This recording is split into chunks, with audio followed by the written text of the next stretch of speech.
पड़ा से distance Delhi फिल्ली region में वर्षा है तार मानने प्रभाव में कारण जलीय बाष्प मात्रा अधिक सेपट को फ्लो रहा आठी जोटा टर्निंग रहे घूर्णिबल से नाला आई लाइट टू मॉडरेट रेन है क्या भाग कौटी गोटे चार पांचटा जगह आप हेवी रेनफॉल है।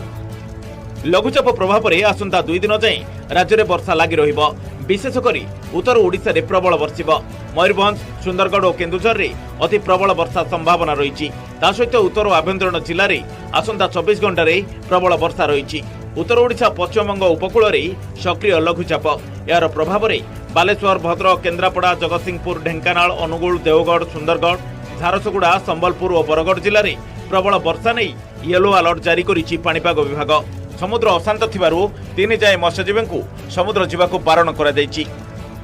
Bangopsagar of West Bengal coast and north Odisha coast का पाखे रही जहाँ प्रभाव रे वर्षा आगामी 2 दिन पर वर्षा रहिबो ता सहित प्रबल रु अति प्रबल वर्षा भी रहिबार संभावना रही।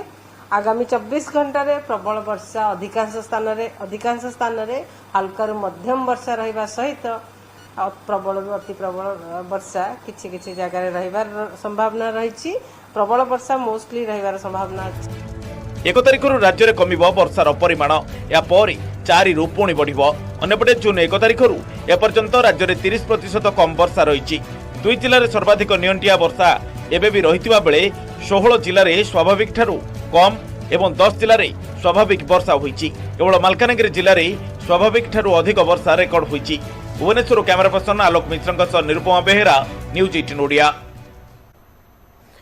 आसुची आउ एक लघुचाप जुलाई 6 तारिख में बंगोपसागर सृष्टि हेब लघुचाप क्षेत्र 7 तारिख पुणी बढ़िबो वर्षार परिमाण एपरि किछि आकलन करिसेंती पाणीपाग विशेषज्ञ। सेपटे वर्तमान जो लघुचाप सक्रिय अछि तार प्रभाव में आहुरी 48 घंटा वर्षा हेब विशेषकर उत्तर आभ्यंतरीण ओडिशा रे प्रबल वर्षा नै आकलन रहुछि।